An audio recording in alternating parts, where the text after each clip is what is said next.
Cette vidéo est une initiation à comment dessiner une pièce en 3D dans Mastercam pour utilisation sur une fraiseuse. La pièce qu'on va utiliser, c'est celle-là ici qu'on va construire ensemble, puis on va se servir de ce dessin-là ici. La façon de le construire, ça va être simple. En fait, vu qu'on va usiner juste dans le plan XY, on n'aura pas d'usinage sur le côté. Tout ce qu'on peut faire, c'est on va commencer par faire un plan en 2D, comme c'est ici. Puis après ça, on va faire des extrusions pour arriver à la pièce finale comme ça. Bon, pour commencer, on peut faire le pourtour de la pièce. Donc, nous, c'est un rectangle. On peut mettre l'origine ici, parce que l'origine va être dans notre pièce, ça peut être en haut à gauche quand on va l'usiner. On peut mettre ça ici comme ça. Puis on peut dire que les dimensions sont de 6 pouces de largeur, puis ils ont 5 pouces de hauteur. J'ai mis moins parce que sinon le rectangle, ça va ramasser dans ce cadran-là. Fait qu'on dit OK là-dessus. Ça, c'est notre pièce. Maintenant, on peut créer les entités qui vont à l'intérieur. Donc, vous remarquez que les entités sont toutes au quart de pouce près. Donc, pour nous faciliter la vie, ce qu'on peut faire, on peut aller dans l'option Grid ici. On peut regarder c'est quoi l'espacement du grillage. Ici, c'est 0.25 en X, en Y, ça nous convient, mais évidemment, on peut le changer. On peut faire apparaître les grillages. Vous ne le voyez peut-être pas sur YouTube, mais les petits points sont là. Puis Snap to Grid. En mettant Snap to Grid, bien là, en plus de voir les points, bien, Mastercam va arrêter la sélection près d'une intersection du grillage. Donc, si on va dans Wireframe, puis on va dire un cercle, puis mettons qu'on fait les allésages de la droite qui sont 530 millièmes à travers tout, donc 530 millièmes, on peut cliquer sur le cadenas ici pour geler la grosseur de l'élément. Fait que si on a plusieurs éléments à faire, bien, il va le retenir. Donc, si on en crée un là, on en crée un ici aussi, pouf. Puis, c'est ça comme ça. Après ça, on peut faire l'alésage qui est un peu plus gros, qui est un pouce, qui est aux mêmes places. Donc, ici, puis ici. On peut faire la rainure aussi, qui est 530 aussi. La rainure, ce n'est pas un cercle. Le cercle du centre, on va le garder. On ne fera pas la méthode du Snap Grid Snap to Grid, parce que je vais vous montrer de l'autre façon si jamais elle n'est pas adéquate. Donc, on peut sortir de là. On peut créer la rainure.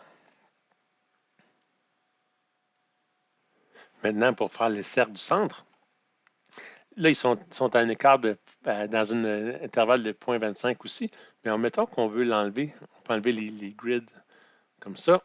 On dit on veut un cercle. Voyez-vous, il nous demande le Enter Center Point. Donc, on peut marquer les coordonnées simplement en le tapant sur le clavier. 3.25 en X, virgule, puis c'est 2.5 moins 2.5 en Y. Fait que ça le positionne déjà à la bonne place ici. Sauf que nous, on veut un diamètre de 2 pouces. C'est en plein ça. Fait qu'on peut cliquer sur OK comme ça. Puis on pourrait cliquer un l'autre diamètre qui était de 3 pouces. Ouais, de 3 pouces. Puis on pourrait choisir le centre ici. Puis tout serait correct comme ça. Maintenant, tout ce qui nous reste à faire, c'est les allésages ici dans le milieu. Puis on a une fonction Bold Circle. On aurait pu toutes les créer comme ça, mais Bold Circle, ça va super bien. En fait, c'est ce qu'on essaie de faire. Fait qu'il nous demande encore Select the Base Point. Fait qu'on peut choisir le point ici, qui est le centre de notre Bold Circle. Le diamètre, c'est 2.5, comme ça ici. On veut combien de cercles? Nous, on en veut 6 dans notre Bold Circle. Tout.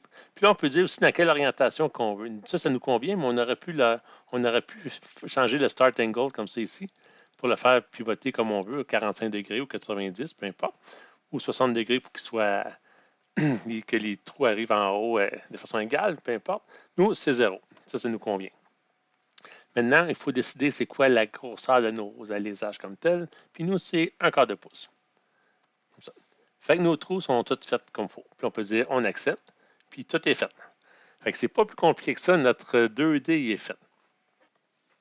Maintenant, on peut s'assurer de la validité de la vidéo en mettant des cotes. On peut regarder, mettons, si on va dans Drafting pour Smart Dimensions. Puis on va dire, mettons, des cotes horizontales. On veut, mettons, la position de ça par rapport au centre ici, mettons. On a 750, c'est ce qu'on voulait. On voulait exemple vertical, ou on peut dire auto aussi, ça fonctionne aussi. On va dans auto. Puis on dit c'est quoi la distance entre ce point-là ici puis ce point-là, qui est 3,5, ça c'est correct.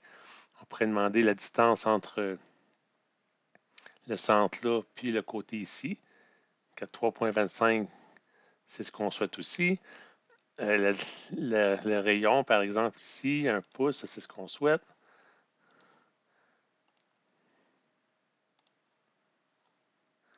Puis, mettons la position entre ça et c'est ici, qui était de, oups, entre ça et c'est ici, qui est de, je vais mettre ici, mettons, 2,5 pouces. Fait qu'on peut tout vérifier comme ça, voir si c'est correct, même la position de 525 aussi, de ça avec ça ici, tant qu'à faire, comme ça ici. Fait qu'on voit que nos codes sont corrects. Pourquoi j'ai montré ça comme ça aussi, c'est que c'est le fun de le mettre comme ça, mais ça ne vient pas nécessairement alourdir le projet si on fait des layers. Fait que si, mettons, on dit le layer 1, on peut le nommer, ça va être notre construction 2D, mettons. Construction 2D. Puis on peut créer une nouvelle couche, une nouvelle layer qui pourrait être, mettons, les dimensions. Dimensions. Fait que ça, il n'y a aucun élément dedans, mais on peut les choisir comme ça ici. Mettons qu'on choisit ça, ça, ça, ça, ça, ça, ça. En cliquant sur le piton de droite, on a l'option de les mettre dans la dimension 2. C'est ce qu'on veut. Il nous dit, voulez-vous mettre dans la dimension active qui est 2 active, activement. Donc, c'est correct. Puis, ils sont transférés là. Fait que si on va dans la dimension, dans la layer 1, puis on cache les couches dimension, ben on est correct. Dimension, j'aurais peut-être pu le mettre au pluriel parce qu'il n'y en a plus qu'une. Puis on peut mettre les deux si on veut. Fait que ça, c'est une belle façon de faire apparaître ce qu'on souhaite comme, comme représentation. Maintenant que notre 2D est fait, on peut faire les extrusions, on peut se mettre en mode isométrique pour être en mesure d'apprécier davantage la troisième dimension. On peut aller dans le mode solide, puis on va dans Extrude. Ici, on choisit les éléments à extruder. Donc, si on choisit ça ici, on vient choisir toute la surface ici.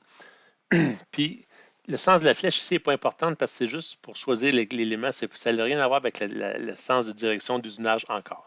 Fait qu'on peut choisir comme ça. Puis là, voyez-vous, ça fait un extrude. Là, c'est marqué both direction. Nous, on en veut juste dans un sens. Puis la dimension, c'est 700. Fait que si on le met comme ça, voyez-vous, on a l'épaisseur ici, mais c'est peut-être pas dans le bon sens qu'on veut, vu que notre origine est en dessous, puis on l'a vu sur le dessus. Fait qu'on peut soit cliquer ici pour inverser la direction, c'est une façon de le faire, ou cliquer sur la tranche ici ou sur l'arête pour changer la direction. Fait que ça, c'est une façon de faire, puis on voit c'est ce qu'on souhaite avoir. Par contre, on pourrait être plus pareil que ça, puis choisir déjà ces éléments-là ici qui vont être à travers tout, comme extrusion. Fait que si on recommence, puis on va dans Wireframe, puis on dit, OK, nous, on veut ça, puis on va tous choisir les éléments qui sont à travers tout en même temps. Fait qu'il va les exclure de l'extrusion.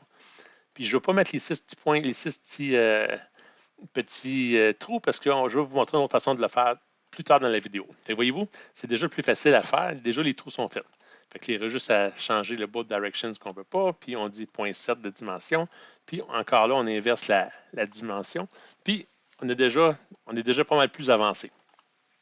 Maintenant, les chambrages ici, qui ont la même épaisseur, donc on pourrait faire, on fait une autre extrusion. Puis là, en fait, on va choisir ça. Oups, je ne l'ai pas choisi. Ça ne va pas bien. Je recommence. Pouf. Je choisis ça ici, ça, puis ça. Puis là, en fait, ce qu'on veut, ce n'est pas une extrusion, c'est un cut body. Fait qu'on vient de couper. Si jamais ça fait quelque chose de bizarre ici, c'est peut-être juste l'orientation qui n'est pas bonne. Mais là, il est choisi comme il faut. Puis nous, ce n'est pas 300, c'est pas 25, c'est 350 millièmes qu'on veut enlever. Fait qu'on vient de faire les chambrages. Maintenant, ce qu'on peut faire, c'est l'embossage ici. Fait qu'on dit que c'est correct. Puis ça, c'est 0.25. C'est un quart de pouce d'épais. Puis là, si on ne voit pas rien de spécial qui arrive, voyez-vous, c'est pas un code body, nous, c'est add boss. Fait qu'il l'a fait. Puis si on ne va pas apparaître, c'est parce que la flèche n'est juste pas sur le bon bord. Mais nous, ça nous convient comme ça. Fait que si on fait add boss, c'est correct. Puis là, en fait, ce qu'on essaie de faire présentement, c'est enlever les 6 petits trous qu'on ne voit pas. Fait que si on va ici dans Wireframe, on va être capable de les voir. Puis on peut choisir ces petits trous-là. Toun, toun, toun, toun, toun. Ces 6 petits trous-là sont choisis. Puis là, on peut faire Cut Body. Puis là, on peut dire Both Directions parce qu'on veut couper les deux barres. Puis on marque Through All. Ça, c'est comme à travers tout. Puis on dit c'est parfait comme ça. Fait que là, j'ai choisi un plus, mais tout est correct comme ça. Fait que si on va dans ça ici, voyez-vous, notre pièce est déjà faite. Fait que ça, c'est déjà pas pire. Ce qu'on peut faire aussi rendu là, c'est de le mettre sur un autre layer pour avoir une construction différente. Fait que si on peut aller dans plus, on va marquer, par exemple, extrusion, mettons, extrusion.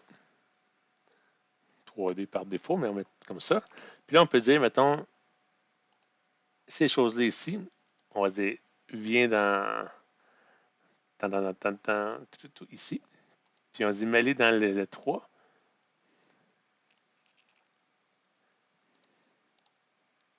Puis vous voyez, toute l'extrusion, il est mis dans le partie 3.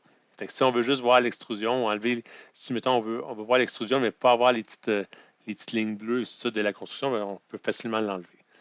Fait que si notre modèle il est peut-être pas plus compliqué que ça. Maintenant, ce qu'il nous reste à faire, c'est les chanfreins. Si on travaille si le level active il est là, bien, tout ce qu'on va faire va se faire dans ce niveau-là. Fait que c'est bien correct comme ça. Puis là, on peut cliquer sur chamfer. Ça, on peut avoir une seule direction si on a un 45 degrés. Si on a des distances différentes, bien là, on peut choisir une de ces options-là. Mais nous, c'est un 45 degrés qu'on a. Puis, on choisit, par exemple, celle-là ici. Mettons, ça, c'est tout 50 millièmes, toute la gang, fait qu'on peut les choisir ensemble. Puis, on dit, ça, c'est correct comme ça. Je n'ai pas choisi tout le tour ici, vous allez voir pourquoi. Parce que quand on vient ici, on peut demander de propager la partie tangente. Voyez-vous, il a tout fait le chamferage pareil. Là, c'est 100 millièmes, c'est un peu trop. Nous, c'est 50 millièmes. Fait qu'on met 50 millièmes. Puis voyez-vous, ça a tout fait le chambrage comme il faut. Fait que ça, c'est déjà correct pour lui. On n'avait pas choisi lui ici parce que c'était pas la même dimension de chambrage. Fait qu'on choisit ces deux-là. On dit OK. Puis là, c'est pas 50 millièmes, c'est 80 millièmes. Oups, 80 millièmes. Le chambrage est fait. On est heureux. Fait que là, la pièce est vraiment finie pour de bon. La dernière petite chose qui restera à faire, ce serait d'ajouter la position de l'origine. Parce que voyez-vous, l'origine est sur le dessus ici du plan, parce qu'on avait construit le plan comme ça, mais on avait fait un embossage d'un quart de pouce. Puis c'est une bonne idée de mettre l'origine pièce sur le dessus de la pièce. Comme ça, quand on sait qu'on a un Z négatif dans le programme, on voit qu'on est dans la pièce, fait qu'il faut porter une attention particulière. Donc, on veut bouger la pièce, mais aussi les dimensions, puis la construction. On veut tout bouger. On ne veut pas que les plans, le wireframe reste détaché du solide. Fait qu'on active tout ça. On va dans Transform, on fait Translate. Puis là, il nous demande de choisir les entités. Donc, on choisit tout ce qu'on veut bouger. C'est ça ici. End Selection. Puis là, maintenant, on dit qu'on veut le bouger. On ne veut pas le copier, on veut vraiment le bouger. Puis, on veut le bouger de 250 millièmes en négatif parce qu'on veut le bouger par le bas. 250 millièmes. On accepte tout ça. Puis, on est correct. Fait que voyez-vous, tout a suivi. Tout est correct. Puis, si on fait la position de front, on voit que le Z0 il est direct là ici. Fait que ça, c'est parfait. Fait que là, on peut enlever les cotes qu'on ne veut pas, par exemple, on peut les cacher, puis ça fait une belle pièce. Si on clique sur le piton de droite, puis on peut changer la couleur, la remettre toute la couleur initiale comme ça. Fait que c'est pas mal ça qu'on a à faire pour la fabrication, pour la modélisation dans Mastercam. Ben, j'espère que c'est clair.